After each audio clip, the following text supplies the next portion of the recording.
example, there's the Bhagavat Purana. The Puranas are the historical writings of ancient India. The Bhagavat Purana says that at the beginning of the day of Brahma, there were human beings living on earth, and it even gives examples of them. One of them was, his name was Dhruva. He was a very saintly king. So, and this would date to 2 billion years ago. Yes. Yes. But actually, we have to look at the day of Brahma. It is divided into subcycles called manvantars. A day of Brahma is divided into 14 manvantar periods. And after each of them, there's a devastation after which the earth has to be repopulated. Each manvantar lasts roughly 300 million years, I think about 306 million years to be exact. And after each one, there's a devastation. Now, we're currently in the 7th manvantar of the current kalpa or day of Brahma. That means there have been 6 before us. And that means there have been 6 devastations after which the earth had to be repopulated. Now, this personality, Dhruva, that I was mentioning, according to the Bhagavat Purana, he existed during the 1st manvantar. And, you know, there's a sacred city in India called Mathura. And in Mathura, there are temples and sacred places that are dedicated to the memory of this person who existed during the 1st manvantar of the kalpa about 2 billion years ago. Even before that, you know, there was a night of Brahma. Before that, there was another day of Brahma. Human beings were existing. And then before that, there was another day of Brahma, another. So I want to get on to the Vedas and how they start expressing themselves in some of the lore that certainly we would do on shows like this, looking at what is known as the Lemurian culture and the Atlantean culture. How do the Vedas view these epochs of history? Are they given different names, different locations? Is it considered something entirely different? Let's just talk about those evolutions within human history.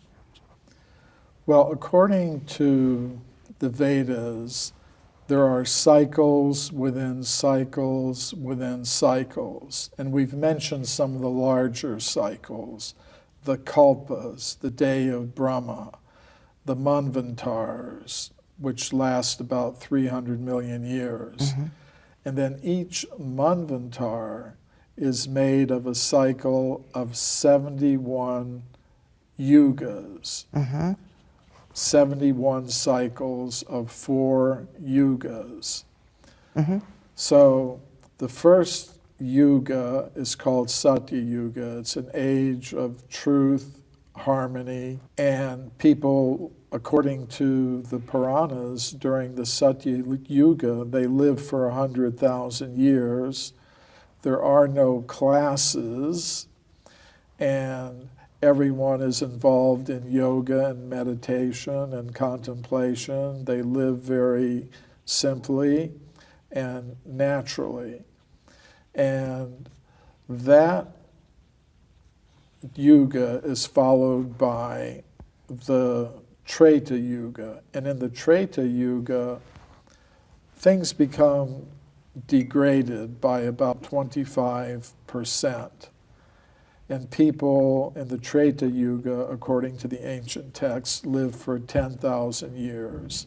And they divide themselves into classes.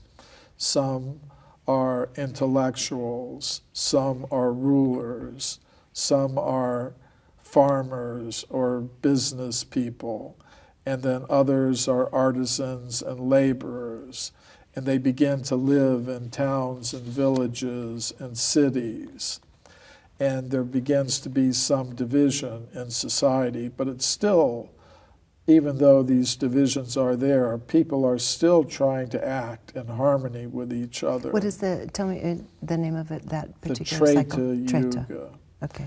And that's followed by the Dwapara Yuga. And it's said that in that age, people live for 1,000 years, and there are conflicts, major conflicts that start. But they are conflicts that go on according to some kind of civilized rules and regulations. Now we find ourselves in the fourth age called the Kali Yuga, where people live a maximum of 100 years, and practically all spiritual principles are gone. It's a time of increasing environmental and social disturbance. But, you know, it sounds pretty bleak, but just because it's raining doesn't mean you have to get wet. Right. You know, you can shelter yourself, you can shelter others, you know, you can turn even the Kali Yuga, at least for you and whoever is trying to do it, into another golden age. That ability is there. It all depends upon the choices that we make as beings of pure consciousness. Where does it go after that? After the Kali Yuga? To another Satya Yuga, another golden age. Okay, so we're back and then we're going through this again. Okay. Again and again. Yeah, so let's talk about the technologies. As you say, through these various larger cycles, we go through these destructions, and we're going to get to the subject of the process of repopulating the planet in a little bit. But let's talk about some of the destructions, because some of the destructions that are written about in even Sumerian texts also speak of what appears to be almost a nuclear type effect on the population. And explain what that looks like, and maybe even time frames from the Vedas or the Puranas. Well, according to the Puranas, there have been huge wars that have occurred. There have also been periodic natural catastrophes. So both of them can be extremely destructive.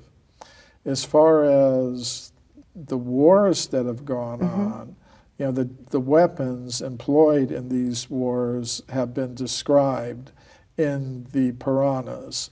And one of the weapons was called a Brahmastra.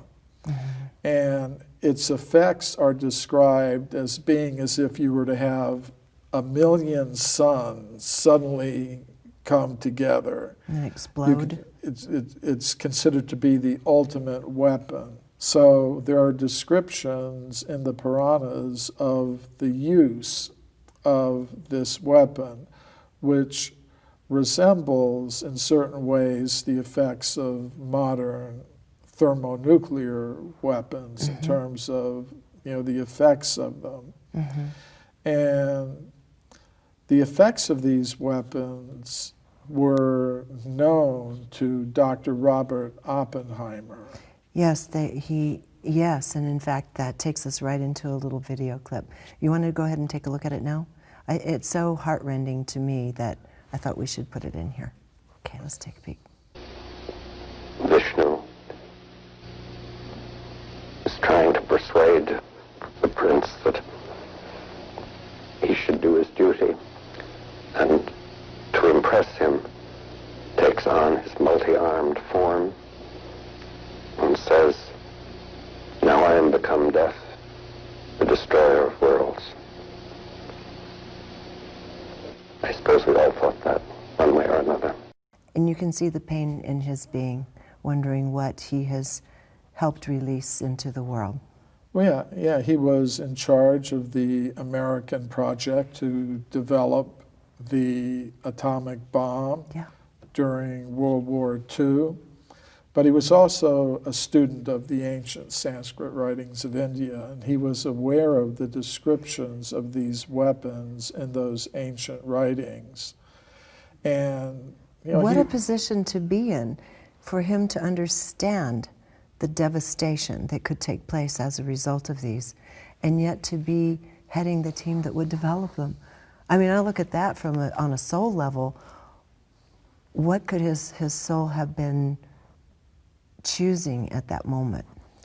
I guess it was a very difficult decision, because perhaps the other side, which included forces much darker, right, were also on the verge of getting these weapons. And this is something that we find in the ancient Sanskrit writings of India, that there have been conflicts going on throughout the cosmos, including on our planet, that involve beings that we could say represent forces of darkness, forces of light, those trying to get more and more deeply involved in domination, control, exploitation, conflict, and those trying to understand we're all beings of pure consciousness. So at different points in history, that conflict has been going on a cosmic level. It's also been going on our planet. And there are descriptions of how the higher representatives of both the forces of good and darkness are trying to influence the course of events on this planet.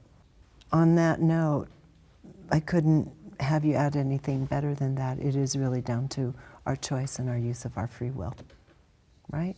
That's it. Absolutely. Michael, thank you so much. I just love having you on. So until next time, thank you. To merge much more deeply with our origins, you can pick up a copy of Forbidden Archaeology at any major bookstore.